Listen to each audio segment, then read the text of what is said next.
Nossa viagem vai ao início do século passado. Imaginem, o primeiro campeonato paraense foi em 1908. Aí tivemos 1908, 1910 e 1913, alguns intervalos sem o campeonato estadual. A partir de 1914, o Campeonato Paraense ganhou um estádio, que era o estádio da Ferreira e Comandita, uma empresa da época. O Paysandu depois comprou esse estádio, é o atual estádio da Curuzu. Então a grande questão, onde foram jogados os campeonatos de 1908, 1910, União Esportiva foi campeão desses dois, e o de 1913, que o Remo foi campeão. Na época, Belém tinha os descampados, os largos, como por exemplo o Largo de São Brás, que você vai aqui conhecer na primeira foto que nós temos para mostrar. Aí é o Largo de São Brás, uma área que compreende, olha a caixa d'água lá no final, né? Da caixa d'água ao terminal rodoviário, envolvendo a área do mercado de São Brás, até lá na Gentil, uma área imensa.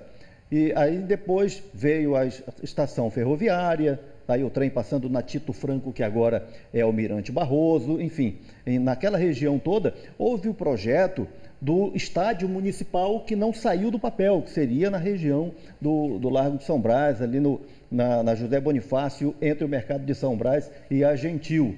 E aí nós seguimos, olha a obra do Mercado de São Brás em andamento.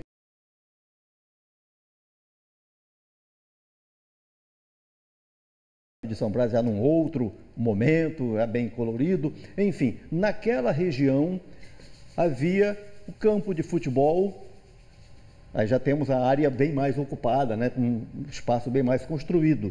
Naquela região havia o campo onde as partidas eram disputadas de times amadores, claro, né? Todos os times eram amadores, inclusive os que disputavam o campeonato. Mas, enfim, os times sem maiores compromissos e os times federados, os times que disputariam o campeonato paraense. Ali foram disputados os primeiros campeonatos. Se era sem estádio, se era campo aberto, em que condições? Isso a gente vai conferir um pouco adiante em que condições, já que era sem estádio, porque antes eu vou trazer o pesquisador Itamar Gaudêncio com mais detalhes sobre o que a gente está abordando aqui.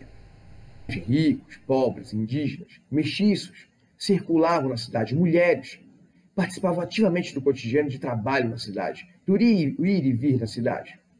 Nesse espaço também tínhamos a prática futebolística, o Norte Clube, Brasil, Internacional, Guarani, clubes do Bruno de Menezes, do Edgar Proença. Os primeiros atletas, os homens atletas do início do século XX, participavam ativamente dos jogos.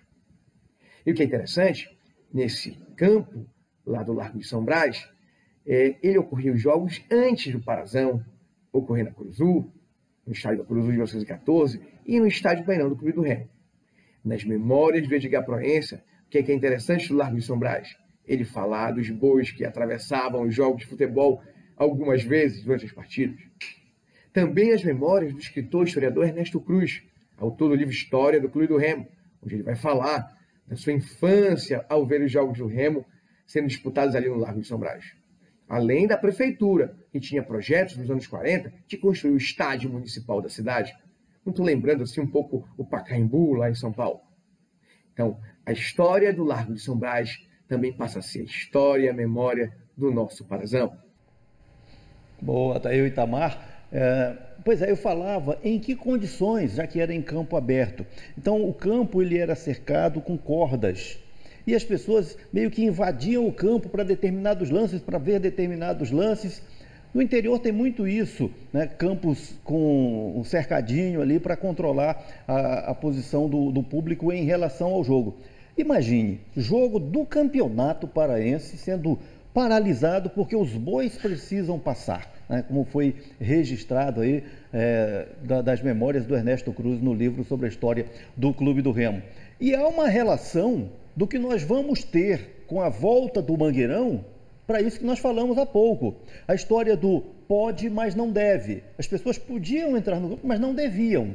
O Mangueirão está voltando, gente. 19 de março vai ser reaberto com o clássico Remo e Paysandu na 8ª rodada do campeonato. Observem aqui, por essa imagem que é virtual, que o público estará nas cadeiras E pode, a partir daí, como em todas as arenas, as mais modernas, o torcedor pode invadir o campo. Pode, mas não deve. Tal como lá na época do campo fechado com cordas. E vamos ter o Mangueirão voltando imponente, funcional, maravilhoso, com 51 mil lugares. Muito obrigada, Ferreirinha. Um ótimo dia para você. Uma ótima terça-feira a você também. Obrigada pela companhia e outras notícias nos nossos telejornais.